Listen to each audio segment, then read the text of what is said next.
அந்த பெரியாரை 10 பேர் பார்த்தாங்கன்னு அந்த பெரிய பெருமாளை 10 லட்சம் பேர் பார்த்துட்டாங்க. திமுக காரங்க பூரா உள்ள போயிட்டாங்க, மற்றவங்க விட மாட்டாங்க. Tani Shelters Building Trust Ethically and Nakshatra Puja Oil presents Behind Oats Aanmiga Sangamam 2025. Powered by Shimurugan Travel Agency and Sri Kumaran Thangamaligai. Hospitality partner Padmam Veg Restaurant. எதெல்லாம் இந்து மத நம்பிக்கைகளாக இருக்கின்றனவோ அதை எல்லாம் கேள்விப்பட்டிருக்காங்க. அவன்கிட்ட போனா உன்னை மொட்டை அடிச்சிருவான். ஓ, நீ அவனுக்கு தான் காவடி தூக்கிட்டு இருக்கியா? வார்த்தைகள்ல விளையாட்டு. சந்தான படத்துல வாடா பார்த்தா அப்படிம்பாரு. இதை கேலி பொருளாக்கி நமக்குள்ள இன்ஃபீரியாரிட்டி. பார்த்த சாரதினா கேலி பண்ணுவாங்களோ அப்படின்னு பயந்து நான் அர்ஜுன் வச்சேன். காசு கொடுப்பியா மாட்டியா, என் கடன் என்னாச்சு, அது காந்தி கணக்கில் இருக்கும். அப்ப காந்தி ஒண்ணு எங்க போட்டாங்க பாருங்க. அவர் ஏதோ கடன் வாங்கி லோன் அடைக்காத ஆள் மாதிரி ஆன்மீகத்தை அழிச்சிடணும்னு ஒரு முயற்சி. நீங்க வாத்தியார் அடிச்சா கூட திருந்தாதவன் சபரிமலைக்கு மாலை போட்டா பேசாம உட்காந்துருப்பான். நிறைய பேரு குடிய விட முடியலன்னு மாலை போடுறான் தெரியுமா? குடிச்சுட்டே இருப்பான், குடிய விட முடியல, டாக்டர் சொன்னா கேட்கல அப்படின்னு மாலை போட்டுக்கிறான். அண்ணன் கமலஹாசன் சொன்னதுதான், நான் கடவுள் இல்லைன்னு சொல்லல, இருந்தா நல்லா இருக்கும்னு சொல்றேன். அவங்கள்ட்ட போய் கடவுள் இருக்கான்னு காட்டு அப்படின்னா, இப்ப கண்ணுக்கு தெரியலங்கன்னா கடவுள் சொல்லிடுவாங்களா? அப்ப கண்ணுக்கு தெரியலன்னு சொன்னா நான் பார்க்கலன்னு சொல்லக்கூடிய ஹானஸ்டி வேணும். ஒவ்வொரு கட்டமா கொண்டு போய் இது ஆன்மீக பூமியே இல்லை, இது பெரியார் மண் அப்படிங்கிற ஒரு முயற்சி ஒன்று. தெரு தெருவா இல்ல இந்திய ஒளிச்சோம், இந்திய ஒளிச்சோம், ராமேஸ்வரம் கூட இந்தி தான் இருக்கு. வள்ளுவர் ஹிந்துவான் கன்ஃபியூஸ் பண்ணி விட்டாங்க. நான் கோவில்கள் வேண்டாம் என்று சொல்லவில்லை, கோவில்கள் கொடியூரின் கூடாரம் ஆயிருக்கும். கோயில் பக்கமே போக மாட்டேன்னு சொன்னவங்க இப்ப வைகுண்ட ஏகாதசி முடிஞ்சது தெரியுமா? தமிழ்நாடு முழுக்க வைணவ கோயில்கள் பெரிய பிரச்சனை. என்ன, திமுக காரங்க பூரா உள்ள போயிட்டாங்க, மற்றவங்க விட மாட்டாங்க. நீங்க எல்லாம் பூரா சாமி கும்பிட ஆரம்பிச்சிட்டீங்கன்னா நாங்க அதை எதிர்க்கல, இதை எதிர்க்கல. அங்கதான் அண்ணன் சேகர்பாபு போனார். வாசல்ல தான் பெரியார் இருக்கார். பெரியார் சிலைக்கு மாலை போட்டாரா இல்ல பெரிய பெருமாளுடைய வைகுண்ட ஏகாதசி பார்த்தாரா அவரை கேட்கும். சார் சீரியஸா சார், நான் ஏதோ ஜோக் அடிக்கிறேன்னு சிரிச்சிட்டு இருக்கீங்க. Tani Shelters Building Trust Ethically and Nakshatra Puja Oil வழங்கும் Behind Oats ஆன்மீக சங்கமம் 2025. Powered by Sri Murugan Travel Agency and Sri Kumaran Thangamaligai. Hospitality partner Padmam Veg Restaurant. அருமைக்குரிய நண்பர்களே, இந்த அற்புதமான மாலை பொழுது உங்களுக்கு சந்திப்பதில் மிகுந்த மகிழ்ச்சி. இந்த ஒரு நல்ல முயற்சி இந்த பிகின் உட்ஸ் பண்ணியிருக்குங்கிறத நம்ம பாராட்டணும். இந்த ஆன்மீகத்துக்கான தேடல், அந்த தலைப்புகளில் நடக்கக்கூடிய வாத விவாதங்கள், அதில் இருக்கக்கூடிய சொற்பொழிவுகள் வெகு மக்களை பெருசாக கொண்டு போய் சேர்க்கணும்.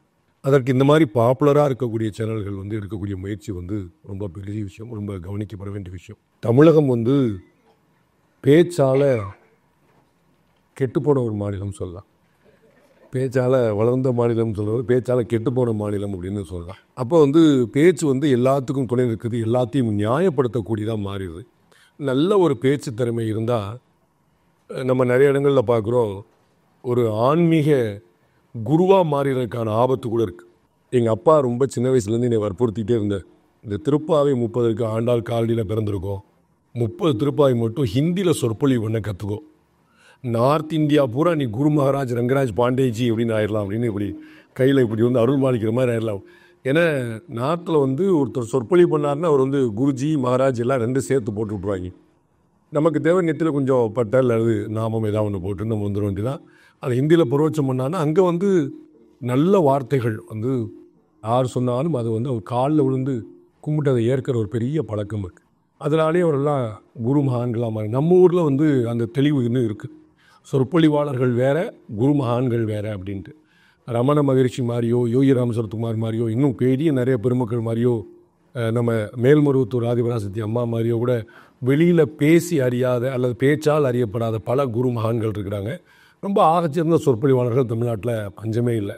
இந்து மதத்தில் ரொம்ப ஒரு ஆச்சரியமான விஷயம் பாருங்கள், மற்ற மதங்களில் எல்லாத்துலேயுமே ஒரு கூட்டு பிரார்த்தனைக்கான வாய்ப்புகள் நிறைய வச்சுருக்கிறாங்க.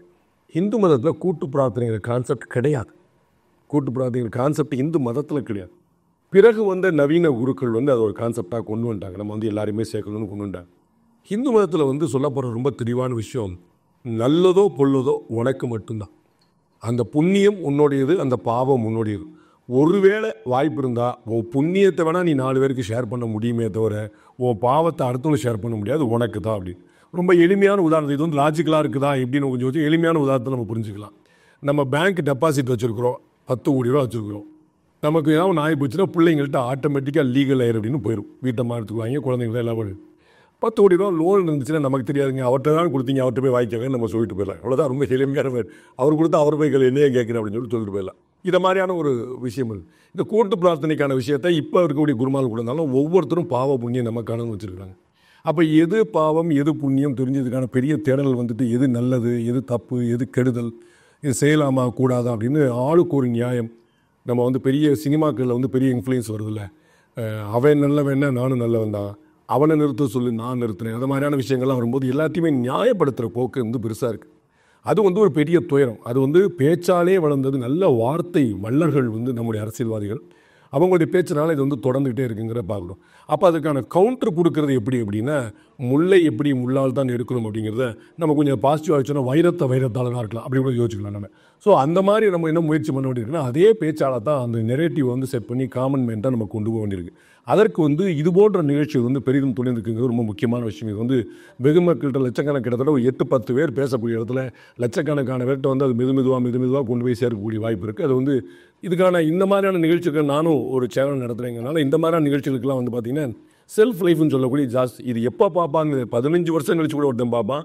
திடீர்னு ஒருத்தன் வந்து 15 வருஷம் கழிச்சு அக்கா நீங்கள் பிகினர்ஸில் பேசுகிறீங்க சூப்பராக்குன்னு 15 வருஷம் அக்காட்ட பேசுவான். நான் இப்போ பேசவே இல்லையப்பா, நான் 15 வருஷம் முன்னாடி பார்த்தேன், 15 இயர்ஸ் பிஃபோர் அப்படின்னு போட்டுருந்தாங்க அப்படின்பா. அந்த மாதிரி நமக்கு வந்து ஒரு எப்பயுமே பார்க்கக்கூடிய ஒரு வல்லமை இருக்குது. இதே அரங்கத்தில் இதற்கு முன்னாடி நான் வந்து ஒரு பட்டிமன்றம் பேசினேன். அந்த பட்டிமன்றத்தில் நல்ல ஒரு ஆச்சரியமான பேச்சாளர்லாம் இருந்து அடி பின்னி எடுத்து எங்கள் அக்கா மஞ்சுளா அக்காவுடைய பொண்ணெல்லாம் வந்து பேசி எடுத்து ஒரே ரலகலமாக போச்சு.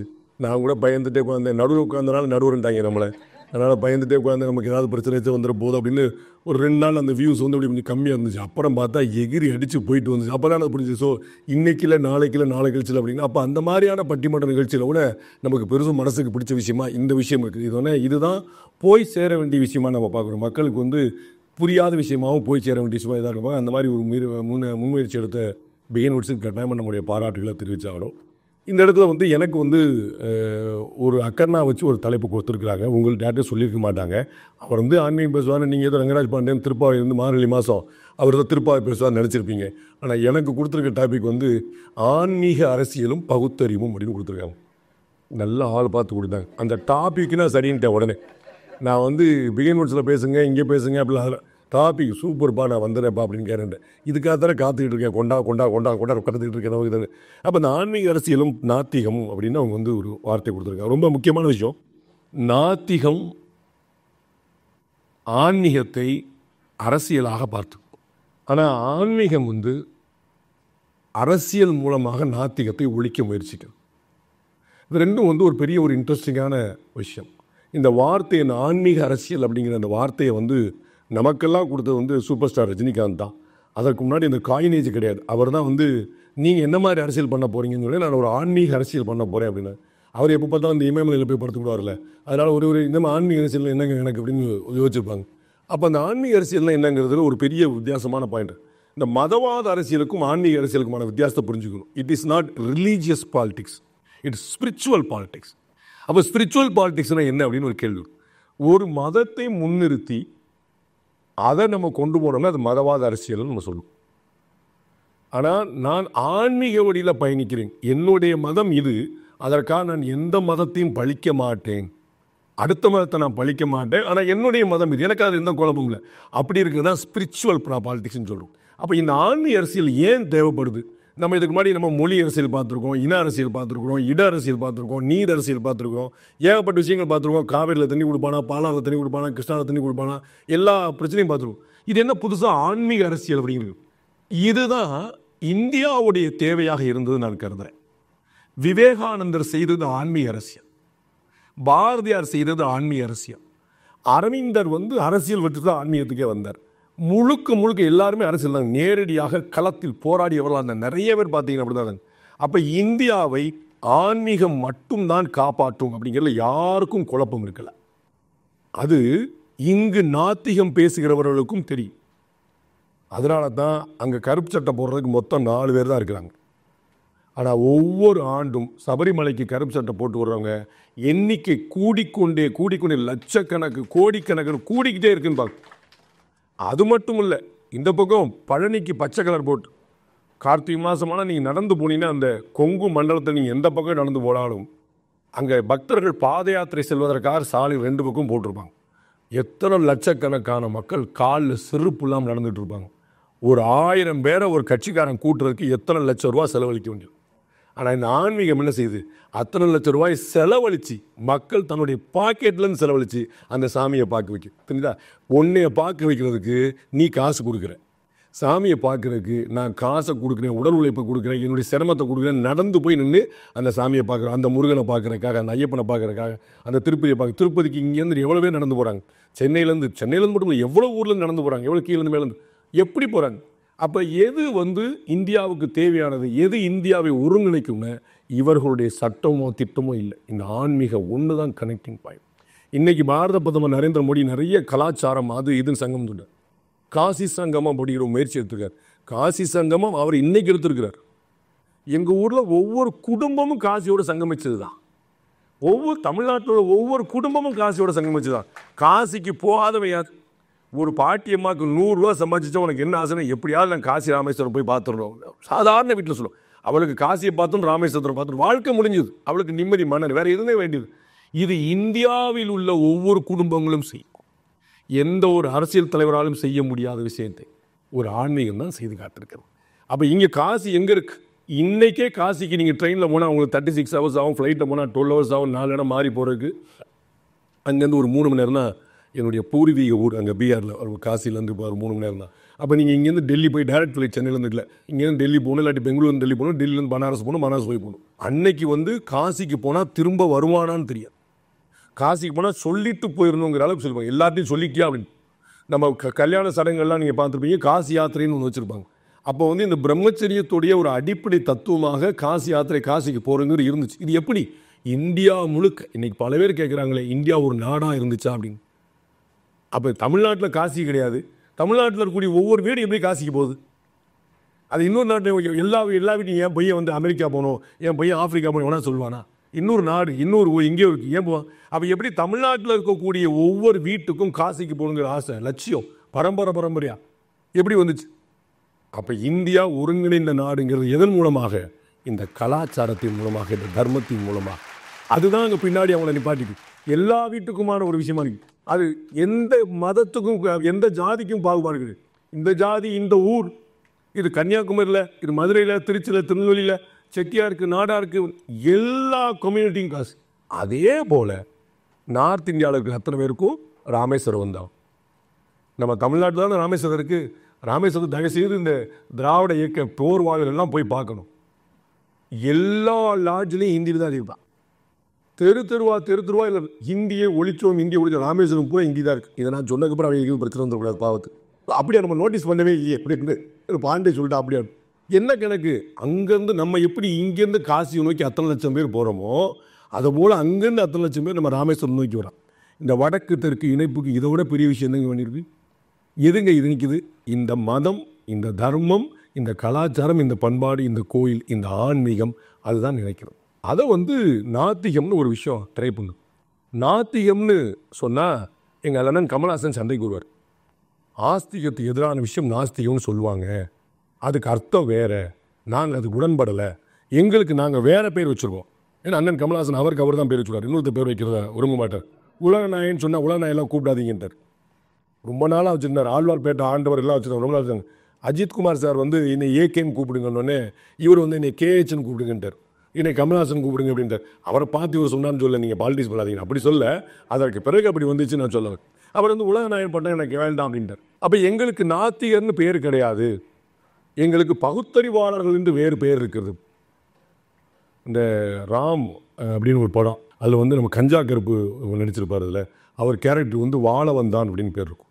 அந்த போலீஸ்கார் ஓங்கி வராரு, அவர் ஏண்டா நீ வாழ வந்தாலும் நாங்களாம் சாக வந்தவனாயிடா அப்படின்னு கேட்பார். அதை மாதிரி இவங்கெல்லாம் பகுத்தறிவாளர்கள். அப்போ நாங்களாம் அறிவுள்ளார்களானா எனக்கு கூட தெரியல. நீங்கள் பகுத்தறிவாளர்கள் சரி, அப்போ நாங்கள்லாம் யாருங்க? எங்களுக்குள்ள பகுத்தறிதல்லாம் என்ன? எந்த விஷயத்தையும் அமர ஆழமாக அகலமாக தெளிவாக புரிஞ்சுக்கிற முயற்சி பண்ணுறது, அவ்வளோதானே? அது எல்லா இடத்துலையும் தான் இருக்குல்ல. அது எங்கே இல்லை, யாருக்கு இல்லை? அது நம்ம உங்களுக்கு மட்டும்தான் இருக்குமா? எங்களுக்கு நாங்கள் பகுத்தறிவாளர்கள் சரி, அப்போ நாங்கள் ஆன்மீகவாதிகளை போல பகுத்தறிவாளர்கள் உலகத்தில் பார்க்க முடியாது. அவங்கள மாதிரி சயின்டிஃபிக்கான அப்ரோச் நீங்கள் பார்க்க முடியாது. எங்கள் ஆண்டாளம்மா இந்த புல்லும் சிலம்பனகால் பாட்டில் வெள்ளி எழுந்து வியாழம் உறங்கிற்று அப்படின்னு வார்த்தை பயன்படுத்துகிறார். ராகவையங்காருடைய ரிசர்ச்சில் அது 885ஆம் ஆண்டு நடந்தது, 1600 வருஷத்துக்கு முன்னாடி நடந்த சயின்டிஃபிக் நிகழ்வு அப்படின்னு பதிவு பண்ணுறார். அது ஒரு ராகவேங்கார் மாதிரியான ஒரு ரிசர்ச் ஸ்காலர் சொல்லக்கூடிய விஷயமா. அப்போ அவ்வளோ விஷயத்தையும் சயின்டிஃபிக்காக ட்ரை பண்ணாங்க. நம்முடைய 12 ஆழ்வார்கள் மாட்டும், பெரிய ஆழ்வார் போல எல்லாருக்கும் ஒவ்வொருத்தரும் நீங்கள் பெரிய புராணத்தை நீங்கள் போய் பார்த்துட்டு இருக்கலாம். வெறும் கதை மட்டும் இல்லை, வெறும் உணர்வுகள் மட்டும் இல்லை, பின்னாடி 1500 விஷயங்கள் வச்சுருக்கேன். அப்போ யார்கிட்ட அந்த பகுத்தறிவு இல்லை, நான் மட்டும்தான் வச்சுருக்கேன். என்ன பிரச்சனைன்னு சொல்லி சொல்லி சொல்லி இந்த நெரேட்டிவ் செட் பண்ணுறோம். இந்த சிகப்பாக இருக்கிறவங்க போய் சொல்ல மாட்டான், வேலன் வந்தால் வெள்ளைக்காரன். அப்போ வேலன் வந்தால் வெள்ளைக்காரன் எதுக்கு எந்த வேலைக்கு வேணாம்? உலகம் முழுக்க வெள்ளைக்காரன் நம்மளை தான் வேலைக்கு கூட்டு போனான். அது சிலோனாக இருக்கட்டும், மலேசியாவாக இருக்கட்டும், சிங்கப்பூராக இருக்கட்டும், எல்லா உலக நாடுகளுக்கும் நம்மளை தான் கூட்டு போனான். ஆனால் வேலன் வந்தால் வெள்ளைக்காரனா, நான் தானே வேலை நல்லா பார்க்குறேன், என்னையும் கூட்டு போயிருக்காங்க, உலகம் முழுக்க கூட்டு போன என்னை தான் கூட்டு போயிருக்கு. அப்போ வேலை இப்படியே சொல்லி சொல்லி சொல்லி ஒரு நெரேட்டிவ் செட் பண்ணுவோம். அப்போ அந்த பிரச்சனை என்னென்ன, அதை திரும்ப திரும்ப திரும்ப திரும்ப சொல்லி நம்மகிட்ட இந்த நெரேட்டிவை புரிய வச்சிடும், பதிய வச்சிடும். இன்றைக்கி காலையில் ஒரு ஆச்சரியமான சம்பவம் நடந்துச்சு. என்னுடைய வீட்டுக்கு சில விருந்தினர் வந்திருந்தாங்க. அந்த குழந்தைக்கு சின்ன பையன் ஜாலியாக ஆடிட்டு இருந்தான். அப்போ இந்த குழந்தைக்கு என்ன பேர் அப்படின்னு கேட்டேன். அர்ஜுன்னு பேர் வச்சுருக்கேன் அப்படின்னாங்க. ஒரு இளம் தாய். அவன் இப்போ அவங்க ஹஸ்பண்ட் 2 பேர் வந்திருந்தாங்க. குழந்தை ஆடிட்டு இருந்தான். அவனுக்கு என்ன அர்ஜுன் பேர். நீங்கள் தான் அந்த அர்ஜுன் அம்மாவா அப்படின்னு கேட்டேன். உடனே அந்த அம்மா சொன்னாங்க, பார்த்தசாரதினா பேர் வைக்க நினச்சேன், எனக்கு பார்த்தசாரதி பெருமாள் ரொம்ப பிடிக்கும், பார்த்தசாரதினா கேலி பண்ணுவாங்களோ அப்படின்னு பயந்து நான் அர்ஜுன் வச்சேன். யோசிங்க, நம்முடைய பெருமாளுடைய பெயரை நம்முடைய பிள்ளைக்கு நாம் வைக்கிறத கேலி பண்ணிடுவாங்களோ. இந்தியன் படத்தில் சுஜாதாவில் இருப்பார், வாடி பார்த்தசாரதி அப்படின்னு ஒருத்தர் கூப்பிடுவார். என் பேர் உங்களுக்கு எப்படி தெரியும் அப்படின்னு கிரேசிமோன்னு கேட்பார். அதான் நெத்தியில் இருக்கக்கூடிய ஈர்க்குச்சி சொல்லுது அப்படிம்பார். சந்தான படத்தில் வாடா பார்த்தா அப்படிம்பார். பார்த்தா இதை கேலி பொருளாக்கி நமக்குள்ளே இன்ஃபீரியாரிட்டி. நான் பல இடங்களில் சொல்லியிருக்கேன். யோசிச்சு பாருங்கள், இவங்க எதெல்லாம் கேலி பொருளாக்கியிருக்காங்க. எதெல்லாம் இந்து மத நம்பிக்கைகளாக இருக்கின்றனவோ அதை எல்லாம் கேள்வி பண்ணியிருக்காங்க. அவன்கிட்ட போனாலும் உன்னை மொட்டை அடிச்சிருவான். யாரை பார்த்துற மாட்ட சொல்ல, எங்களுக்கு ஏற்கனவே காது குத்திருக்கு. ஓ, நீ அவனுக்கு தான் காவடி தூக்கிட்டு இருக்கியா, நீ இவனுக்கு தான் பல்லக்கு தூக்கிட்டு இருக்கியா, உன் காசு அம்போ. அவன் இவனுக்கு நாமம் போட்டான், இவன் அவனுக்கு பட்டை போட்டான். என்னுடைய எல்லா நம்பிக்கையும் நெகட்டிவ் விஷயத்துக்கு மட்டும்தான் பயன்படுத்திருக்கேன். இப்படி வேறு எந்த மதத்தோட எந்த நம்பிக்கை வார்த்தை பயன்படுத்த முடியுமா? யோசிங்க. எல்லாம் இது எங்கே? சினிமாவில், கதையில், நாவலில், சமூகத்தில், எல்லா இடத்துலையும் ஒன்று திணிச்சிட்டோம். அப்போ இந்து மதத்தில் நீங்கள் அவன் அது கோவிந்தா இது எப்படி சொல்லுங்க பாருங்கள். எப்பயுமே எது பாசிட்டிவான விஷயத்துக்கு உச்சமாக இருக்கோ அதை நெகட்டிவான விஷயத்துக்கு அடையாளமாக மாற்றும். காசு கொடுப்பியா மாட்டியா, என் கடன் என்னாச்சு, அது காந்தி கணக்கில் எழுதிக்கும். ஒழுக்கத்துக்கு பேர் போன காந்தியை அது காந்தி கணக்கில் எழுதிக்கொண்டாங்க. அப்படி கொண்டு போயிட்டேன். அப்போ காந்தியை கொண்டு எங்கே போட்டாங்க பாருங்க. அவர் ஏதோ கடன் வாங்கி லோன் அடைக்காத ஆள் மாதிரி அவர் காந்தி கணக்கு எழுதிக்கும். அப்போ இவங்க மொட்டை அடித்தார், நாமம் போட்டார், பட்டை போட்டார், ஏமாத்திட்டாரு, காது குத்திட்டாரு, கோவிந்தா, நாமம், காவடி, பல்லக்கு, இது எல்லாம் நம்முடைய புனிதமான விஷயங்கள். இன்றைக்கும் தமிழ்நாட்டில் கோடிக்கணக்கான பேர் பண்ணக்கூடிய விஷயம். இதை எப்படி கொண்டு வந்துட்டாங்க பாருங்க. அது எங்கே விளைஞ்சிருக்கு? என் பிள்ளைக்கு பார்த்தசாரதின்னு பேர் வைக்க நினச்சேன், தயக்கமாயிடுச்சு. நம்ம ஊரில் எல்லாரும் அவருடைய குலதெய்வத்தை தான் பேர் வைப்போம். கருப்பண்ணசாமின்னு பேர் வைப்போம், சித்தண்ணன் பேர் வைப்பான், பெரியண்ணன் பேர் வைப்பான், எல்லாம் அவங்க ஊர் பேரும். இன்றைக்கி போனால் தினேஷ், முகேஷ், விகேஷ், ரமேஷ், இல்லாத பேரே கிடையாது. எங்கள் அக்கா குப்புசாமி, எவ்வளோ அருமையான பேர், அனிதா குப்புசாமி. அந்த குப்புசாமி தான் முக்கியமான பேர். நான் பெரிய ஒரு டிபேட்டை வச்சுருக்கேன், பல விற்பனரால் பதில் சொல்ல முடியல. குப்புசாமி சைவ பேரா வைணவ பேரான்னு கேட்டேன். ஏன்னா குப்புசாமி ஐயங்காரும் இருக்கிறாங்க, குப்புசாமி ஐயரும் இருக்கிறாங்க, குப்புசாமி எல்லா கம்யூனிட்டியும் இருக்காங்க, மீனவர் உட்பட. தமிழ்நாட்டில் நிறைய காமன் நேம் உண்டு. கண்ணன் எல்லா ஜாதியிலும் வைப்பாங்க, ராமன் எல்லா ஜாதியிலும் வைப்பாங்க, ராமகிருஷ்ணன் எல்லா ஜாதியிலும் வைப்பாங்க, முருகன் எல்லா ஜாதியிலும் வைப்பாங்க, சுப்பிரமணியம் எல்லாம். அப்படி இதெல்லாம் எந்த ஜாதியும் கிடையாது. நீங்கள் ஜாதி பிரிவு எல்லாம் பிரிவு. அதை மாதிரி குப்புசாமி ஒரு பேர் எல்லா ஜாதியிலும் வச்சுருக்காங்க. ஐயங்காரில் ரொம்ப ரெஸ்ட்ரிக்டடான பேர் வைப்பாங்க. அநேகமாக வடமொழி பேராக இருக்கும். ஐயங்காரில் பார்த்தீங்கன்னா அநேகமாக வடமொழி பேர் இருக்கும். அதில் குப்புசாமிங்கிற பேர் உண்டு. நான் வியந்து ஒரு 4-5 எக்ஸ்பர்ட்ஸ்ல கேட்டேன், குப்புசாமி ஐயங்காரான சொல்லுங்க அப்படின்னு. நீ எல்லாம் பெரிய கலவரத்தை உண்டாக்கி விட்டுருக்கேன், எல்லாம் குப்புசாமி ஒரு மனுஷன் எல்லாத்தையும் வச்சுதான் அப்படின்னு ஒரு இந்து பேர். அப்படி எல்லா இடத்துலையும் ஒருங்கிணைந்து இருக்கக்கூடிய விஷயத்த அந்த நெரேட்டிவை செட் பண்ணி நமக்கு ஒரு இன்ஃபீரியாரிட்டி காம்ப்ளெக்ஸை கொண்டு வந்தது தான் இந்த அரசியல்வாதிகள் செய்யக்கூடிய விஷயம். ஆன்மீக அரசியலும் நாத்திகம் அப்படின்னா, இந்த நாத்திகத்தை பரப்புகிறேங்கிற பேரில் ஒரு பாலிசி எப்படி சார் பரப்புவாங்க, ஒரு ப்ராடக்ட் எப்படி பரப்புவாங்க? ஏன்ட்ட ஒரு சோப்பு இருக்குது, ஏன்ட்ட ஒரு சீப்பு இருக்குது, ஏன்ட்ட ஒரு டூத் பேஸ்ட் இருக்குது, இதை நீங்கள் பல்லு தேய்ச்சிங்கன்னா உடனே வந்து 2 நிமிஷத்துலேருந்து பளபளன்னு ஆயிரும், வெள்ளைன்னு முத்து போல இருக்குன்னு சொல்லணும். ஏன் டூத் பேஸ்ட் பற்றியே பேசலை. நீ வந்து அவங்கள்ட்ட டூத் பேஸ்ட் வாங்கினா பல்லு பூரா கீழே விழுந்துரும், 10 நாளில் கீழே விழுந்துரும், வாங்கினெல்லாம் பாலாக போயிடுவான், அவன் ஒரு மோசடி பேர் வழி விற்கிறவன் ஏமாத்து, இப்படியே சொல்லி சொல்லி சொல்லி அந்த இன்சிடென்டலி இந்த 75 ஆண்டுகளில் இவர்களிடம்தான் இந்த ஊடக பலம் இருந்தோம்.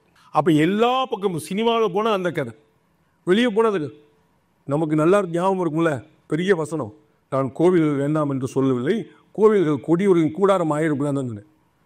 கோயில் பக்கமே போக மாட்டேன்னு சொன்னவங்க, நான் கடவுள் மறுப்பாளர்னு சொன்னவங்க, நாத்திகவாதின்னு சொன்னவங்க, பௌத்திரிவாதின்னு சொன்னவங்க, இப்போ வைகுண்ட ஏகாதசி முடிஞ்சது தெரியுமா?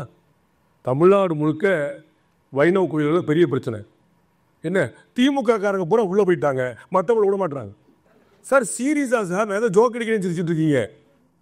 ஸ்ரீரங்கம் கோயிலில் அண்ணன் சேகர்பா உட்காந்துட்டார். எல்லா கோயில்களையும் பார்த்தா ட்ரிப்ளிகன் பார்சாரி பெருமாள் கோயிலுக்கு நான் சாட்சி, வெளியில் 1,00,000 பேர் இருக்கா, உள்ள 1000 பேர் தான் இருக்கா. அதில் காடேஸ்வர சுப்பிரமணிய இந்து முன்னணியுடைய தலைவர் அறிக்கை கொடுத்துருக்காரு, திமுக காரர் போய் கோயில் நுழைஞ்சுக்கிட்டு எங்களை விட மாட்டேன்றாங்க. நீ தானப்பா கோயிலுக்கு போகாதுன்னு சொல்லிட்டு இருந்த, நாங்கள் பாட்டு ஓர போய் எனக்கு முன்னாடி நீ நிற்கிற, இல்லை கியூவில் முன்னாடி நிற்கிறது, திரும்பி பார்த்தா நம்ம பார்சாரதி நின்றுட்டு இருக்காரு. அப்போ என்ன கணக்கு யோசிங்க. அப்போ நமக்கு ஒன்று சொல்லிக்கிட்டு அவங்க ஒன்று சொல்கிறாங்க. இப்போ வாஸ் நீங்கள் எல்லாம் பூரா சாமி கும்பிட ஆரம்பிச்சிட்டீங்கன்னா நாங்கள் வந்து அதை எதிர்க்கல இதை எதிர்க்கும். வார்த்தைகளில் விளையாட்டு.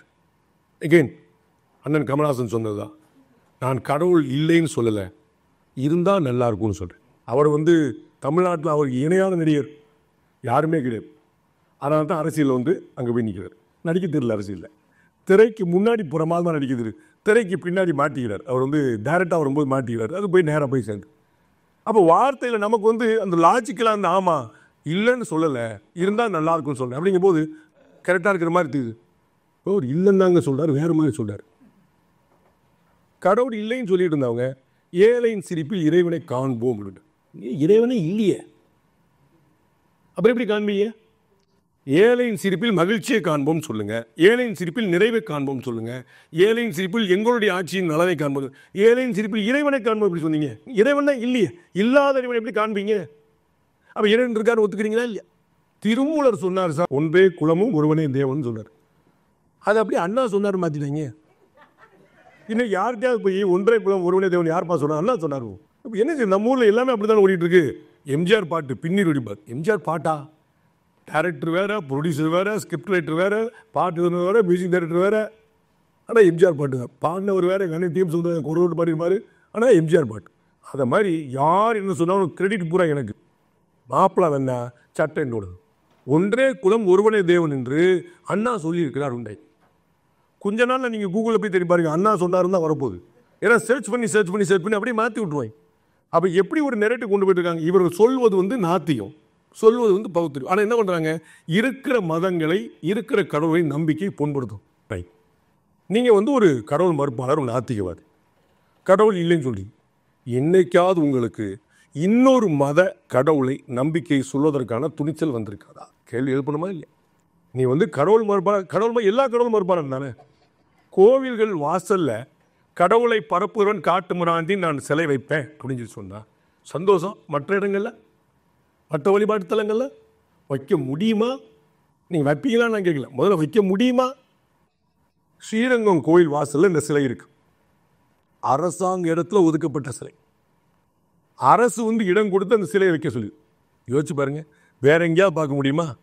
ஆனால் இந்த மதம்தான், இந்து மதம்தான், ஆன்மீக பூமி தான், அதையும் சுவீகரித்து கொண்டிருக்கும். அந்த பெரியாரை 10 பேர் பார்த்தாங்கன்னு அந்த பெரிய பெருமாளை 10 லட்சம் பேர் பார்த்துட்டு இருக்காங்க. அவரை கிராஸ் பண்ணி பார்த்துட்டு இருக்கேன். இவரை பார்த்துட்டு இன்னும் வேகமாக போகிறாங்க. அப்போ நம்ம இவர் பார்த்து அவரை போய் உடனே பார்க்கணும் பாட்டு. எவ்வளோ கூட்டம் இருக்குது. அங்கே தான் அண்ணன் சேகர்பாபு போனார். வாசலில் தான் பெரியார் இருக்கார். பெரியார் சிலைக்கு மாலை போட்டாரா இல்லை பெரிய பெருமாளுடைய வைகுண்ட ஏகாதசி பார்த்தாரான்னு அவரை கேட்கணும். வைகுண்ட ஏகாதசிக்கு எங்கே இருந்தார்? ஸ்ரீரங்கத்தில் இருந்தார். ஸ்ரீரங்கத்தில் என்ன பண்ணீங்க? பெரிய பெருமாளை பார்த்தீங்களா, பெரியாரை பார்த்தீங்களா? யோசிக்கணுமா இல்லை? அப்போ எப்படிப்பட்ட ஒரு நெரேட்டிவ் செட் பண்ணப்படுது? இந்து மதத்தை மட்டும் குறிப்பிச்சு இது சரியான போக்கா அப்படிங்கிற ஒரு மனசாட்சி. ஒவ்வொரு கட்டமாக கொண்டு போய் இது ஆன்மீக பூமியே இல்லைன்னு கொண்டு வரும். இது பெரியார் மண் அப்படிங்கிறதுக்கு ஒரு முயற்சி பண்ணார். அதை அண்ணன் சீமான் உட்பட பல பேர் வந்து எனக்கு வந்து பெரியார் புராணம் தான் பிடிக்கும், உங்களுக்கு வந்து பெரியாழ்வார் புராணம் பிடிக்கல, நான் என்ன முடியும்? நீங்கள் பெரியார் புராணம் பேசுகிறீர்கள், நான் பெரிய புராணம் பேசுகிறேன் தரிசிமா. அப்போ நான் வந்து பெரியாழ்வார் புராணம் பேசுகிறேன்னு சொல்கிறேன். அப்போ நம்ம வந்து இந்த இடத்துல என்ன பார்க்க வேண்டியிருக்கு? ஒரு நபரை ஒரு சித்தாந்தத்தை முன்னிறுத்துவதற்கு அவர்கள்ட்ட வலுவான ஒரு தத்துவம் இருக்குதான் கேள்வி. அந்த தத்துவம் இல்லை அப்படின்னு அவங்களுக்கு தெரியுது. அதனால் இவர்கள் கேலி செய்து எல்எல்சி. ஒரு கடவுள் பற்றின தத்துவத்தை நீங்கள் யார்கிட்ட பேசணும்? ஒரு ஆன்மீக குருமார்கள்ட்ட, சொற்பொழிவாளர்கள்ட்ட, விஷயம் தெரிந்தவர்கள்ட்ட பேசணும். சாதாரண மனிதர்கள்ட்ட போய் பேசினா, அவங்கள்ட்ட போய் கடவுள் இருக்கான்னு காட்டு அப்படின்னா நம்ம போய் கேட்போம், கணையம் இருக்கான்னு காட்டு, கல்லீரல் இருக்கா காட்டுங்க, பிச்சு எடுத்து கொடுத்துருவாங்களா? கண்ணுக்குள்ளே தெரியல. அப்போ கண்ணுக்கு தெரியலங்கிறனால கடவுள்னு சொல்லிடுவாங்களா? அப்போ கண்ணுக்கு தெரியலன்னு சொன்னால் நான் பார்க்கலன்னு சொல்லக்கூடிய ஹானஸ்டி வேணும். கடவுள் இருக்கிறாரா அப்படின்னா நான் பார்க்கலன்னு சொன்னால் ஹானஸ்டி. நான் பார்க்கலங்கிறனாலேயே கடவுள் இல்லைன்னு சொன்னால் அது வந்து அநியாயம். உங்களுக்கு புரியுதா? எனக்கு தெரியாது அமெரிக்கா எங்கே இருக்குது தெரியாது, ஆப்பிரிக்கா எங்கே இருக்குது தெரியுது. அப்போ ஆப்பிரிக்காவே இல்லைன்னு சொல்லுவீங்களா? நான் போனது இல்லை, நான் பார்த்தது. அப்போ அந்த ஹானஸ்டி இருக்குதா? இல்லை. வள்ளலாரை கடத்திட்டு போயிட்டாங்க. வள்ளலார் கடவுள் மறுப்பாளர் உண்டு. அவர் நெத்தி நிறைய பட்டையை போட்டு உட்காந்துருக்காரு, அவருடைய பட்டையை தூக்கி விட்டாங்க. தமிழக அரசே அங்கே போய் விழா நடத்துகிறோன்னே மற்றவங்களுக்கு வாய்ப்பு அங்கே இல்லாமல் போயிடுது. நம்ம வந்து அங்கே பேச முடியாது போயிடுது. வள்ளலார் சொல்கிறார், இவங்க எதை வச்சு அந்த வள்ளலாரை கடத்த பார்த்தாங்கன்னு, வள்ளலாருடைய பாடல்களை ஒன்று, சாதியும் மதமும் சமயமும் தவிர்ந்தேன் அப்படின்னு, சாத்திர குப்பையும் தனந்தேன், சாத்திர குப்பைன்றார், சாத்திர குப்பையும் தனந்தேன், நீதியும் நிலையும் சத்திய பொருளும் நித்திய வாழ்க்கையும் சுகமும் ஆதியும் நடுவும் அந்தமும் இல்லா அருப்பெருஞ்சோதி என்றறிந்தேன் அப்படின்னு. சமயம், ஜாதி, மதம், சாத்திரம் இது பக்கம்லாம் போலங்க. அருட்பெருஞ்சோதி தனிப்பெருங்கருணை, அன்பு ஒன்று தாங்க கடவுள்னு கண்டுபிடிச்சேன் அப்படின்ட்டு. உடனே இவங்க சொல்லிட்டாங்க, அவர் இந்து மதத்துக்கு எதிரானவர், அவர் இந்து மதம் கிடையாது, அவர் ஒரு தனி மதம், தனி கல்ட்டு, அவர் வந்து என்ன சொன்னால் எங்கள் கோஷ்டி கடவுள் மறுப்பாளர், பகுத்தறிவாளர் அப்படின்னு. கொஞ்சம் விட்டா வந்து பெரியவர் மாதிரி தூக்கிட்டு போயிடுவாங்க பொழுது, அவர் நம்மால் தான் அப்படின்னு சொல்லிட்டு. அதே ராமலிங்க அடிகள் ஆச்சரியமாக சொல்றார், பதிவெறுத்தேன் நிதி வெறுத்தேன், பற்றனைத்தும் தவிர்ந்தேன், ஆவி உடல் பொருளை உன்பால் கொடுத்தேன், உன் அருட்பேராசை மயமாகி உன்னை அடுத்து முயல்கின்றேன், கூவி என்னை ஆட்கொள்ள நினையாயோ நினது குறிப்பறியேன், பற்பலகால் கூறி இழைக்கின்றேன், தேவி சிவகாமவல்லி மகிழும் மணவாளா திருள் நிறைவான் அமுதளிக்கும் தருணம் இதுதானே. அந்த சிவகாமி மணவாளா அப்படின்னு யாரை சொல்றாரு? அது சிவனை சொல்லலையா? அது சைவத்தை சொல்லலையா? அப்போ அது வந்து கடவுளை ஏற்பு வந்துருதா? ஒரு பாட்டை எடுத்தீங்க, அடுத்த பாட்டை யார் சொல்லுவா? திருவருப்பா மொத்தமும் நிற்குதே, நூற்றுக்கணக்கான பாடல்கள் இருக்குது. அப்போ என்ன, ஒரு நாள் ஒருத்தர் கோவத்தில் சொன்னார்னு நம்ம வந்து எவ்வளோ சந்தர்ப்பத்தில் பார்த்துருப்போம். வீட்டில் சண்டை வரும்போது அப்பாக்கள் வந்து பிள்ளைகளை பார்த்து என் மூஞ்சிலே முழிக்காத, நீ என் பிள்ளையே கிடையாதுமா, உடனே நீங்கள் லீகலைஸ் சர்டிஃபிகேட் மாற்றுவீங்களா? அவர் பிள்ளை அவர் கிடையாது, இவர் தான் மாற்றிட போறீங்களா? எனக்கு புரியுது. அது சொல்லக்கூடிய ஒரு கோபமான விஷயம் பார்க்கும். ஒரு ஆத்திரம் வருது, இந்த சமூகத்தில் இப்படி நடக்குதுங்கிற கோவம் வருது, அப்போ நம்ம வேறு மாதிரி பேசுகிறோங்கிறப்பா. அதை விட்டுட்டு அவரே பிள்ளை இல்லைன்னு சொல்லிட்டாங்க, எப்படி கணக்கு வரும்? அப்போ வந்து அவர் சிவனை சைவத்தை அவ்வளோ ஆச்சரியமாக பண்ணார். வள்ளலாராது பாதி பேருக்கு கன்ஃபியூஷன். ஆனால் இப்போ சமீபத்தில் இருந்தவர்களால் ஒரு மாதிரி சமாளிச்சுக்கலாம். வள்ளுவர் இருக்கிறார், இவர் 150-200 வருஷத்துக்குள்ள. வள்ளுவர் வந்து 2000 வருஷம் முன்னாடி, அவரையும் கடவுள் மறுப்பான்னு தூக்கி போயிட்டாங்க. வள்ளுவருக்கு ஏன்பா காவி போடுற அப்படின்னு, வேற என்னங்க போடுறது எனக்கு ஒன்றும் புரியலையே. அவருக்கு ஒயிட் போடு, என்ன பிரச்சனை? அவர் காவி போட்டார் நீ கண்டியாம, சரி அவர் ஒயிட் போட்டார் நீ கண்டியா? 2000 வருஷம் முன்னாடி நான் இல்லை, நீங்கள் இருந்தீங்களா? இல்லை, போய் பார்க்கணும்ல. அப்படி அவர் என்ன கணக்கில் சொல்கிறாங்க? அவர் பட்டம் போடலை, இப்போ நாம போட்டிருப்பாருன்னு நினைக்கிறேன். பட்டம் போடலை, என்ன நாம போட்டிருந்தாரு? இல்லை, எதுவுமே அதே பக்கம் கண்டுபிடிச்சிங்க. அவருக்கு பூணல் இருக்குமா இல்லையா அப்படிங்கிற கன்ஃபியூஷன் உங்களுக்கு தெரியுமான்னு தெரியல. 4 வருடத்துக்கும் பூணல் உண்டு. 4 வருடத்துக்கும் பூணல், 4 வருடம் சொல்கிறாங்களே, 4 வருடத்துக்கும் பூணல் உண்டு. நம்ம காலப்போக்கில் ஒன்னொன்று விட்டு பாதி பிராமணர்களே போடுறது கிடையாது. அது ஏதோ முது சூரிய இருக்காது மெட்டீரியல் மாதிரி வச்சுருக்காங்க, இப்படி அரிச்சுக்கிறது பாதி போடுறதே கிடையாது. அது வந்து இப்போ யாருமே போடுறதே கிடையாது, விட்டு போயிட்டாங்க. கல்யாணத்துக்கு போனால் போகிற யாராவது பெரியவங்க பார்த்தா போடுறாங்க, அது மாதிரி போய் நிற்குது. அந்த மாதிரி நிறைய பேர் போடுறது கிடையாது. ஆனால் இன்னும் பார்த்தீங்கன்னா செட்டியார் சமூகத்தில், ஆசாரி சமூகத்தில், ராஜு சமூகத்தில், நாயுடு சமூகத்தில், நாய்க்கர் சமூகத்தில் நிறைய பேர் வந்து கல்யாணத்துக்கு முன்னாடியாவது பயந்து போய் 4 பேர் பார்த்துருவாங்க அப்படின்னு போகிற நிறைய சமூகத்தில் இன்னமும் இருக்குது. கல்யாணத்துலேயோ பிறப்புலையோ இறப்புலையோ பொது வழியில் 4 மக்கள் வீட்டில் ஒரு விசேஷம் நடக்கும்போது அதை போடுற பழக்கம் வச்சுருக்காங்க. அதுக்கு முன்னாடி நாளாவது போடுற பழக்கம் வச்சுருக்காங்க. இல்லாட்டி சும்மாவது மாட்டியாக விட்டுருவாங்க. நீங்கள் கல்யாணம் எல்லாரும் ஐயர் வச்சு நடக்கிற கல்யாணம் இல்லை, அவங்க குடும்ப வழக்கப்படி நடக்கிற கல்யாணத்தில் இப்படி நடக்கும். அப்போ எல்லாருக்கும் காலப்போக்கில் நிறைய பேர் பார்க்க. இன்றைக்கும் பார்த்தீங்கன்னா ஆடி மாதத்தில் பார்த்தீங்கன்னா வன்னியர் சமூகம் வந்து பெருவாரியாக பண்ணிட்டாங்க. ஆயிரக்கணக்கான இளைஞர்கள் வந்து பொண்ணு போட்டிருக்காங்க. பிராமணர்கள் இல்லை, பிராமணர்கள் முயற்சியில் இல்லை. அந்த சமூகம் வன்னியர்கள் வந்து வைணவர்கள், பெரிய வைணவர்கள். நம்ம உங்களுக்கு ஒரு உதாரணம் சொல்லணும்னா எங்கள் அண்ணன் ஜெகத் ரட்சகன் தான். அவர் ஆழ்வார்கள் ஆய்வு மையம்னு வச்சுட்டு அவர் வந்து அவ்வளோ வைணவத்துக்கு வந்து அவ்வளோ பண்ணிட்டு இருக்காரு. இருக்கிற இடம் வேறு, அது வேறு விஷயம். ஆனால் செய்கிறது வந்து வேறு, அது வேறு விஷயம். அவர் வந்து ஆழ்வார்கள் ஆய்வு மையம் ரொம்ப பிரமாதமாக பண்ணிட்டு இருக்காரு. அவங்க சமூகம் முழுக்க வந்து போட்டு அவ்வளோ பெரிய எழுச்சியாக பண்ணிட்டு இருக்காங்க. அப்போ வந்து பூனல் வந்து யாரோ ஒருத்தருக்கு அப்படின்னு சொல்லி கண்டுபிடுங்க. அப்படி வள்ளுவருக்கு பூனல் உண்டா இல்லையான்னு கேள்வி வந்து சொல்லிட்டு படக்குன்னு ஒரு துண்டை போட்டு மொத்தத்தை மூடிட்டாங்க. அது எதுக்கு கருதை போய் பூனல் இருக்கா இல்லையான்னு கன்ஃபியூஸ் பண்ணிட்டு மொத்தத்தையும் மூடி விட்டு பூனல் இருந்தால் உள்ளே இருக்குன்னு வச்சுக்கோங்க, இல்லைன்னா இல்லைன்னு வச்சுக்கோங்க, முடிஞ்சு வச்சாங்க. எவ்வளோ டிசைனாக யோசிக்கிறாங்க. வள்ளுவர் ஹிந்துவான்னு கன்ஃபியூஸ் பண்ணி விட்டாங்க. நல்ல வேலை அவர் இஸ்லாமியர்னு யாரும் கொண்டாடலை இன்னும். ஏன்னா இஸ்லாமிய 1500 வருஷம் தான் ஆகுது. வள்ளுவர் எல்லாரும் ஏற்றுக்கிறாங்க 2000 வருஷம் முன்னாடி பண்ணிக்கிட்டு. ஸோ காலத்தால் முந்தைய இருக்கிறனால இன்னும் அந்த பக்கம் போல சமணரா அப்படின்னு கொண்டு போகிற ஒரு குரூப்போ கிறிஸ்துவரான்னு கொண்டு போகிற ஒரு குரூப்பும் ட்ரை பண்ணிட்டு. கிறிஸ்துவர் இப்படிங்க வந்தாங்க, கிரைஸ்துவும் இவரும் ரெண்டு பேரும் கிளாஸ் பட்டுக்கிற மாதிரி கொண்டு போகிறாங்க. ஜீசஸ் கிறிஸ்து இவரும் ஒரே மாதிரி தாங்க, ஒரே காலகட்டங்க. அவர் 2000 வருஷம் இவர் முன்னாடி வருஷம் இவங்கெல்லாம் சந்திச்சிருக்காங்க. ஆளாளுக்கு ஒரு தேர்வு சொல்கிறாங்க, ஆளாளுக்கு ஒரு நூல் சொல்கிறாங்க. சமண தத்துவத்தை சொல்கிறாங்க. புலால் உண்ணாமை அப்படிங்கிறது, கல் உண்ணாமை, இதெல்லாம் வச்சு சொல்லிட்டு வந்து அவன் வந்து சமண இந்து மதத்தில் இருக்குதே. அது கம்பர் வந்து குகன் வந்து ராமன் ரிசீவ் பண்ணுறான், கோச்சிக்கிட்டு அவங்க இவங்களுடைய வேண்டுகோளுக்கு என்னங்க காட்டு போகிறாங்க. 14 வருஷம் காட்டுக்கு போகிறாங்க. போகும்போது குகன் வந்து ரிசீவ் பண்ணுறான். குகன் வந்து ஒரு படகோட்டி, ஃபிஷர்மேன் கம்யூனிட்டி படகோட்டி. அப்போ அவன் என்ன செய்வான் ரிசீவ் பண்ணுறதுக்கு? அவன்கிட்ட கிடைச்சிட்டு இருக்கக்கூடிய மீனும் தேனும் கொடுங்க, காட்டில் கிடைக்கக்கூடிய மீனும் தேனும். அதை வந்து கம்பர் அழகாக சொல்கிறாரு. அந்த ரெண்டையுமே கண்டரில் பண்ணுறதுன்னு எங்கள் கோயிலில் சொல்லுவாங்க. சாமிக்கு வந்து அம்சம் பண்ணுறேன்னு சொல்லுவோம்ல மாதிரி. அதை பார்த்து அவர் ஏற்றுக்கிட்டா அப்படின்னார். அதை சாப்பிட்டான்னு சொல்ல கம்பர். மீனை சாப்பிட்டான், தேனை குடித்தான்னு சொல்ல ராமர். அதை வாங்கி இப்படி எடுத்துகிட்டு அந்த பெரிய பெரிய சன்னியாசிலாம் சொல்லுவாங்க, தொட்டு வாங்கிட்டான்னு சொல்லுவாங்கல்ல, அந்த மாதிரி வாங்கிட்டாங்க. அவ்வளோ தூரம் கவனம் வச்சுருக்காங்க. ஆனால் அப்போயே இந்த சோமபானம் சுறாபானம் உட்பட எல்லாமே இருந்திருக்கு, அதெல்லாம் மறுக்கிறதுக்கு இல்லை, அப்போ இருந்து. ஆனால் இவங்க என்ன சாப்பிட்டாங்க, ஒன்று சாப்பிட்டாங்க ஒரு கேள்வி. அப்போ கல்லுண்ணாமை இருந்ததுனால அது வந்து உடனே சமணத்தோடு சேர்ந்து அப்படி இல்லை, அது இந்து மதத்தில் இருந்துச்சு. அகிம்சையோட ஒட்டுமொத்த உருவம் இந்து மதம். வேத காலிலேருந்து சத்தியம் பேசுங்கிறது ஒட்டுமொத்த இந்து மதத்தில் வேத காலத்தில் இருக்குது, எல்லாமே இங்கே இருக்குது. அப்போ புதுசாக இவங்க என்ன பண்ணிட்டாங்க? அதனால வள்ளுவர் வந்து இந்துவா அப்படி ஒரு கேள்வி. வள்ளுவர் வேற யாரையும் விட ஹிந்து மத தத்துவங்களை அவ்வளோ ஆழமாக பதிவு பண்ணுறார். வேற எந்த மதத்திலையுமே இல்லாத ஒரு பழக்கம் காலில் தொட்டு கும்பிடுறது. எந்த மதத்திலையும் இல்லாத பழக்கம். ஐ மீன் இட். இஸ்லாத்தில் வந்து இணை வைத்தல ஷிர்க்குன்னு சொல்லிடுவாங்க, ஹராம் சொல்லிடுவாங்க. இணை வைக்கக்கூடாது, அல்லாஹ்க்கு நிகர் இன்னொருத்தர்னு சொல்லக்கூடாது. அதனால கும்பிடவே மாட்டாங்க. அவங்க வந்து இப்படி செய்வாங்க கூடாது, கும்பிடக்கூடாது. வணங்குறது வந்து ஒன்லி அல்லாஹ் மட்டும், அல்லாஹ் தவிர வேறு யாரையுமே நம்ம வந்து வணங்கக்கூடாது, அந்த மாதிரி இருப்பாங்க. அப்போ அவங்களுக்கு கும்பிட பழக்கம் இருக்க முடியாது. கிறிஸ்தவர்கள் மற்றவர்கள் இப்படி கும்பிடுவாங்க. ஆனால் காலில் விழுந்து அடி தொழக்கூடிய பழக்கம் இந்து மதம் தவிர வேறு எங்கேயும் கிடையாது.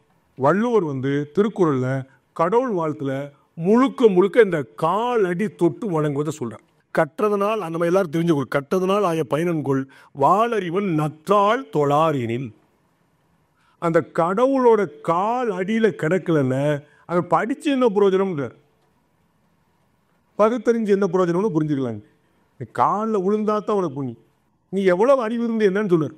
நற்றால் தொழார், நீ காலில் விழுந்து கும்பிட்றத வலியுறுத்துறார். மலர்மிசை ஏகினான் மான் அடி சேர்ந்தார்க்கு நிலைமிசை நீடு வாழ்வார். அடி சேர்ந்தார் தனக்கோமை இல்லாதான் தாள் சேர்ந்தார் கல்லால். கோலில் பொறியின் குணமெழுவை என் குணத்தான் தாளை வணங்கா தலை. பிறவி பெருங்கடல் நீந்துவார் நீந்தார் இறைவன் அடி சேராதார். இது வந்து காலில் வந்து உழுறதை பற்றி. இந்த காலில் உழுற கலாச்சாரம் இந்து மதம் தவிர வேறு எங்கேயுமே கிடையாது. இன்னொரு குறள் வந்து இன்பத்து பாலில் சொல்கிறாரு, தாம் வீழ்வார் மென் தோல் துயிலின் இனிதுகொள் தாமரை கண்ணான் உலகுன்னு.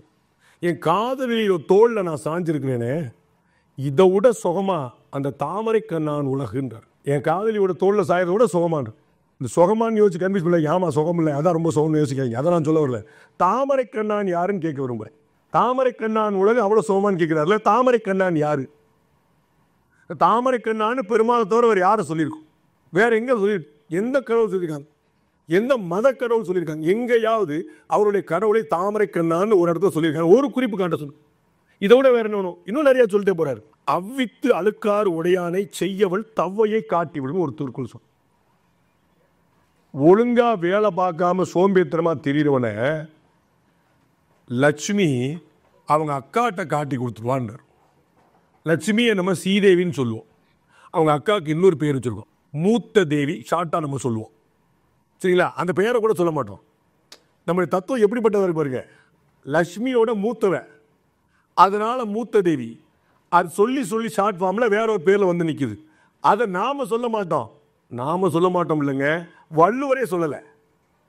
வள்ளுவர் வந்து தவ்வையை காட்டி விடும், அக்காட்ட காட்டி கொடுத்துருவான்றார். அந்த அக்கா யாருன்னு சொல்லு. அப்போ அக்காவாக இருக்கக்கூடியவர் யார், எந்த மதத்தில் இருக்குது? தங்கச்சி வந்து லட்சுமி, அக்கா வந்து மூத்த தேவி. எங்கே இருக்குது? எந்த மதத்தில் இருக்குது? அப்போ வள்ளுவர் இந்து மதம் வேறு எந்த மதத்தை ரெஃபர் பண்ணுறாரு? 2100 வருஷம் மாதிரி எந்த மதத்தை ரெஃபர் பண்ணுறாரு? ஆச்சரியமான கேள்வியோடு. மடியிலா மன்னவன் எய்தும் அடியலந்தான் தாயதெல்லாம் ஒருங்கு. அடியலந்தான் தாயதெல்லாம் ஒருங்கு. இந்த மக்களுக்காக வேலை செய்யக்கூடிய மன்னனுக்கு வந்து இந்த 3 உலகத்தையும் அளந்தானே, அந்த ஒட்டுமொத்த உலகமும் அவனுக்கு கிடைக்கும். 3 உலகத்தை அளந்தது எந்த மதத்தில் இருக்குது? வேற எந்த மதத்தில் சொல்லப்படுது? அப்போ முழுக்க நம்முடைய மதத்தில் என்னென்ன நம்பிக்கை எல்லாம் இருந்ததோ அது அத்தனையுமே கொண்டதாக திருக்குறள் இருக்கு. அப்போ இவங்க எப்படி முயற்சி பண்ணுறாங்க? நாத்தியம் அப்படிங்கிற முயற்சி ஒரு பார்வையில், ஒரு போர்வையில் அரசியலில் கொண்டு வந்திருக்கிறாங்க. அரசியலுக்கும் ஆன்மீகத்துக்கும் என்ன சம்பந்தம்? அரசியலை தூய்மைப்படுத்துவதற்கு ஆன்மீகம் பயன்பட்டால் சூப்பர், ஆன்மீகத்தை பாழாக்குவதற்கு அரசியல் பயன்பட்டால் என்ன சொல்றது? இன்றைக்கி அறநிலையத்துறை என்ன பண்ணிட்டு இருக்கு? இயல்பில் நம்ம பார்க்குறோம், அவர்கள் கடவுள்லேருந்து நாங்கள் தள்ளி நிற்கிறோம்னு சொல்கிறாங்க, நாங்கள் தலையிட மாட்டோன்றாங்க. ஆனால் ப்ராக்டிக்கலாக என்ன பண்ணுறாங்க? முழுக்க கோயில்களுக்குள்ளே தலையிட்டு நிற்கிறோம். இந்த செக்யூலர் கவர்மெண்ட்டுங்கிறது கான்ஸ்டிடியூஷனில் சொல்லப்பட்டிருக்க வார்த்தை. அப்போ நான் எந்த மதத்துக்கான சார்புடையனா இருக்க மாட்டேன் அப்படி.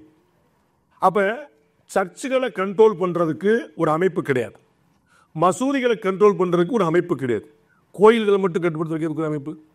உங்கள் நிறைய பேருக்கு தெரியும், இந்த அறநிலையத்துறை சட்டம் எதுக்கு அமைக்கப்பட்டிருக்குன்னா கோயில்களில் கணக்கு வழக்கு ஒழுங்காக இருக்கான்னு பார்க்குறேன். அப்படின்னு என்ன அர்த்தம்? நம்முடைய அக்கௌண்டன்ட் வேலை, ஆடிட்டர் வேலை.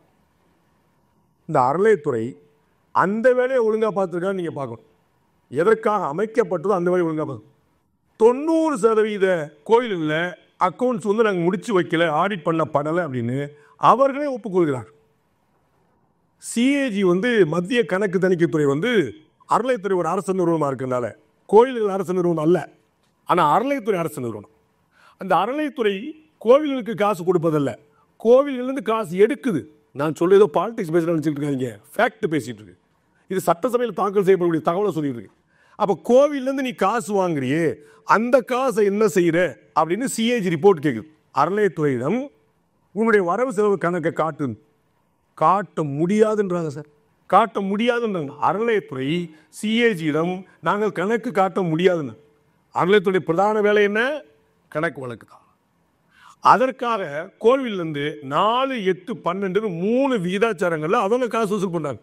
கோவிலுடைய வருமானம் உங்களுக்கு தெரிஞ்சிருக்கும். இந்து மத கோயில்கள் அதை நம்ம பிரித்து வைக்கிறோம். எப்படி பிரித்து வைப்பீங்க? சைவ கோயில், வைணவ கோயில், அம்பாள் கோவில், முருகன் கோவில், பிள்ளையார் கோவில், அப்படி தானே பிரித்து வைக்கிறோம்.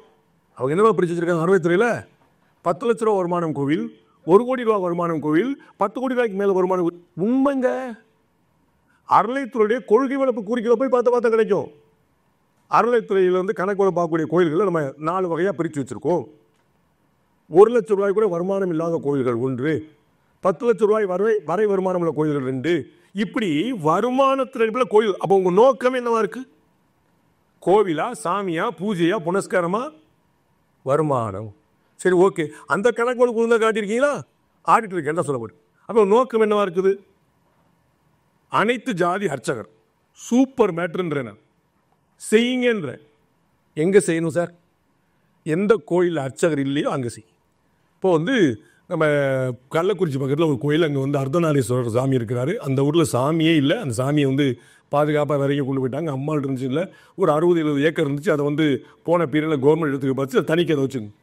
இப்போ அந்த கோயிலில் பூசை பண்ணுறதுக்கு ஆள் இல்லை. அப்போ நீங்கள் அனைத்து ஜாதி அர்ச்சகர் உருவாக்குறீங்கல்ல, அந்த அர்ச்சகரில் ஒருத்தரை போய் நீ இப்போ இந்த கோயிலில் பூசை பண்ணு அப்படின்னா யாரும் கேட்க முடியாது, கேட்கக்கூடாது. அப்படி யாராவது கேட்டால் நாமளே போய் கேட்போம் ஐயரை பார்த்து, நீயும் பூஜை பண்ண மாட்டேன், அடுத்தவரையும் பூஜை பண்ண விட மாட்டேன், நியாயமானு கேட்போம். சரிங்களா? ஏற்கனவே தமிழ்நாட்டில் லட்சக்கணக்கான கோயில்கள் பிராமணர்கள் அல்லாதவர்கள் வந்து பூஜை செய்யப்படுது. லட்சக்கணக்கான கோயில்கள் பிராமணர் அல்லாத பூஜை, தனிக்கிற நிறையா பேசிடுவோம்.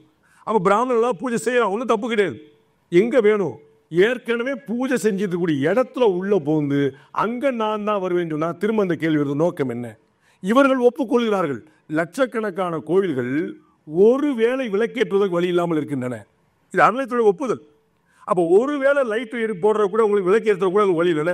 அங்கே நீங்கள் யாருனாலும் போடுங்க, யார் கேட்பா? சந்தோஷப்படுவாங்க. பரவாயில்ல, நேற்று வரைக்கும் விளக்கேற்ற கூட வழி இல்லாமல் இருந்துச்சு, இன்றைக்கி வந்து சாமிக்கு பூஜையாக நடக்குது, அது யார் பண்ணா என்ன பரம சந்தோஷம், 4 பேர் கும்பிடுவாங்க. நான் அப்புறம் என்ன கூட்டம் அதிகம் நிறைய விஷயம். அங்கே நான் ஆள் அனுப்ப மாட்டேன், அங்கே நான் போட மாட்டேன். நான் வடபள்ளியில் தான் போடுவேன், ஸ்ரீரங்கத்தில் தான் போடுவேன், திருச்செந்தூரில். அங்கே ஏற்கனவே 150 ஐயர் இருக்கா. நீங்கள் இப்போ திருச்செந்தூர்லாம் போனீங்கன்னு பார்த்தீங்கன்னா வாசலேருந்து 150 ஐயர் தூக்கிட்டு போயிடுவாங்க நம்மளை. அங்கே வதவதவன்னு இருக்க ஆள் இருக்கக்கூடிய இடத்துல நாங்கள் ஆள் போடுறேன். அப்போ நோக்கம் என்ன? ஸ்ரீரங்கத்தில் ஆள் இருக்காங்க, பழனியில் ஆள் இருக்காங்க, இல்லை எங்கே ஆள் இருக்கோ அங்கே போகிறோம். அப்போ நோக்கம் என்ன? இதுதான் இவர்கள் இந்த அரசியல் மூலமாக ஆன்மீகத்தை அழிச்சிடணும்னு ஒரு முயற்சி. ஆன்மீகத்தை ஏன் சார் அழிக்கணும்? ஆன்மீகம் மட்டும்தான் ஒழுக்கத்தை சொல்லித் தருகிறது. பக்தி மட்டும்தான் ஒழுக்கத்தை சொல்லித் தருகிறது. நீங்கள் வாத்தியார் அடித்தா கூட திருந்தாதவன், அப்பா அம்மா எட்டி உதைச்சா கூட திருந்தாதவன், சபரிமலைக்கு மாலை போட்டால் பேசாமல் உட்காந்துருப்பாங்க. திரு தா பாண்டியன் இந்திய கம்யூனிஸ்ட் கட்சியுடைய மூத்த தலைவர் மரணிச்சிட்டாரு. அவர் வந்து என்னுடைய பேட்டில் சொல்கிறார், சார் ஆன்மீகம் தான் சார் நாட்டை திருத்த முடியும். அவர் சொல்கிறார், இத்தனைக்கு அவர் கடவுள் ஏற்பாளர் கிடையாது. தாமஸ் பாண்டியன் அவர் கடவுள் ஏற்பாளர் கிடையாது. என்ன சார் இப்படி சொல்கிறீங்கன்னு அவர்கிட்ட கேட்குறேன்.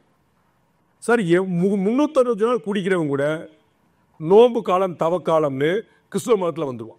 இஸ்லாமியர்கள் பெரும்பாலும் குடிக்க மாட்டாங்க. குடித்தா கூட ரம்ஜான் மாதத்தை கட்டாக இந்த பக்கம் போட்டால் ஹராம்னு சொல்லிடுவோம். அவனுக்கு வந்து அது ஹராம்னு சொல்லப்படும்.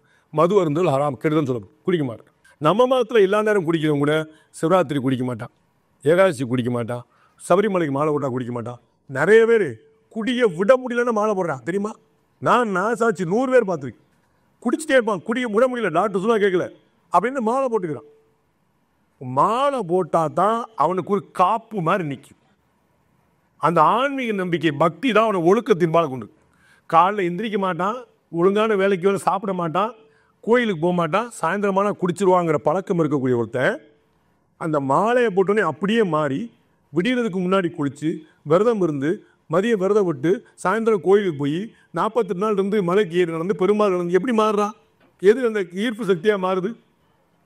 அப்போ ஆன்மீகம் தான் பக்தி, பக்தி தான் ஒழுக்கம், ஒழுக்கம்தான் வளரக்கூடிய நாட்டுக்கான வழி. அப்போ எப்படி ரிவர்ஸில் நாடு வளர்ந்துடக்கூடாது, அப்போ ஒழுக்கம் இருக்கக்கூடாது, அப்போ பக்தி வளர்ந்துடக்கூடாது, அப்போ ஆன்மீகமே இருக்கக்கூடாது. புரியுங்களா? என்ன நோக்கம் சொல்லுங்க. அப்படி ரிவர்ஸில் வந்து நிற்குது. இதுதான் இந்த நாத்தியம் செய்யக்கூடிய விஷயமா இருக்கு. கடவுள் மறுப்பு அப்படிங்கிறதுலாம் அந்த தத்துவத்தை சயின்டிஃபிக்காக அணுகாமல் அவர் வந்து உணர்வு ரீதியாக தாக்கி கொண்டு போயிட்டுருக்காங்க. அப்போ எவ்வளோ ஆழமாக யோசிக்க வேண்டிய விஷயமா இருக்குது. இந்த பாலிடிக்ஸில் நேராக கொண்டு வந்துட்டாங்க. ராமர் கோயில் கட்டினா பாலிடிக்ஸ்ன்றா எப்படி வரும்னு எனக்கு தெரியல. ராமர் கோயிலுங்கிறது 150 வருஷம் வழக்கு, 500 வருஷம் பிரச்சனை. 500 ஆண்டுகளுக்கு முன்னால் இடித்து கட்டப்பட்டது, 150 வருஷம் சட்ட போராட்டம். இந்த கேஸ் ஒரிஜினல் டைட்டில் கேஸு 150 வருஷமாக பிரிட்டிஷ் மீது நடக்குது. அதை உச்சநீதிமன்ற 5 நீதிகள் கொண்ட அமர்வு, அதில் 3 சமூகத்தை சேர்ந்தவர்கள் இருந்தாங்க. அந்த அமர்வு வந்து நாங்கள் இது வந்து லேண்ட் டிஸ்பியூட்டாக தான் பார்க்க போகிறோன்னு சொல்கிறாங்க. ராமர் பிறந்த இடமாதிரி நாங்கள் பார்க்க போகிறது இல்லை, அது that is not our business. அவர் எங்கே பிறந்தா நாங்கள் பார்க்க முடியாது. ஆனால் லேண்டு டைட்டில் டிஸ்பியூட்டாக நாங்கள் பார்க்க போகிறோம். 2 பேர் லேண்டு சண்டை போடுறாங்க, இது ஏன் லேண்டா யார் லேண்டுன்னு பார்ப்போம். அப்படி வந்த தீர்ப்பு தெளிவாக சொல்லியிருக்காங்க, இது அவர்கள் சொந்தமானதான். இதில் உங்களுக்கு இப்படி அரசியல் வரும்? எனக்கு ஒன்றும் புரியல. நோன்பு இருந்தால், இஸ்லாமியர்கள் நோன்பு இருந்தால் அங்கே நோன்பு இருந்துட்டு நோன்பு திறக்கிறக்காம போகிறாங்க காலைல 4 மணிக்கு. அதுக்கப்புறம் எச்சி விழுங்க மாட்டாங்க நல்ல இஸ்லாமியர்கள், எச்சில் விழுங்க மாட்டார். அவ்வளோ கடுமையான தவம். அதற்கு பிறகு சாயந்தரம் இருட்ட பிறகு தான் அவங்க வந்து சாப்பிடுவாங்க 6 மணிக்கு மேலே. நோன்பு திறக்குன்றார். அவன் நோன்பு இருக்கா, நோன்பு திறக்கான். இந்த அரசியல் என்ன செய்கிறாங்க? 3 வேளை சாப்பிட்டுட்டு 4ஆவது வேளை டிஃபன் சாப்பிட்றதுக்கு அங்கே போகிறாங்க. அப்போ அங்கே போய் இஸ்லாமியர்களுடைய ஃபங்க்ஷனில் நோன்பு திறக்கு போனால் அது மதச்சார்பற்ற நிகழ்வு. ராமர் கோயில் துவைக்கிற பிரைம் மினிஸ்டர் போனால் அது மத சார்பு நிகழ்வு. யோசிங்க, அந்த லாஜிக் புரியுதா உங்களுக்கு? நீங்கள் விரதம் திருமாவளவன் வந்து விரதம் இருப்பார், ரம்ஜான் நோன்பு காலம் வந்து திருமாவளவன் இருப்பார். அவர் ரம்ஜான் நோன்பு இருப்பார். அவர் நோன்பு திறக்க போகிறாருன்னா புரிஞ்சுக்கிறேன். ஏன்னா காலிலேருந்து ஒரு பட்டினி கிடக்கிறார் நோன்பு. நீங்கள் என்ன பண்ணுறீங்க? அரசியல்வாதிகளுக்கு அங்கே என்ன வேலை? அப்போ மதம் சார்ந்து நடக்கக்கூடிய நிகழ்வுல மற்ற மதங்களாக இருந்தால் கலந்து கொள்ளலாம். கிறிஸ்துமஸ் விழாவுக்கு போகலாம். அப்போ இந்து மத விழாக்கு அப்போ என்ன நெரேட்டிவ் செட் பண்ண விரும்புறீங்க? அப்போ இந்த முழுக்க இவர்கள் நாத்திகம் என்கிற பெயரில் அரசியலை பாழாக்கியது மட்டும் இல்லாமல் ஆன்மீகத்தையும் காலி பண்ணுறதுக்கான முயற்சி நடக்க. இவர்களுக்கு எல்லாம் பிதா மகனாக இருக்கக்கூடிய ஒரே ஒருத்தருடைய வரியை மட்டும் சொல்லி நான் முடிக்க விரும்புகிறேன். எப்படி பெரியார் வந்து இந்த திராவிட இயக்கத்துக்கு கடவுள் மறுப்புக்கு பெருசாக ஒரு பெரிய ஒரு அடையாளமாக நிறுத்தப்படுகிறாரோ, அதுபோல் சமீபம் நம்ம பார்த்ததில் கலைஞர் கருணாநிதி அவர்கள் வந்து இந்த கடவுள் மறுப்பு சிந்தனையில் ரொம்ப உடுமைப்பிடியாக இருந்திருப்பாங்க. அவர் தன்னுடைய கடைசி காலத்தில் அவருடைய கையால் வெளிக்கொண்டு வந்த படைப்பு என்னது? அவ்வளோதான்.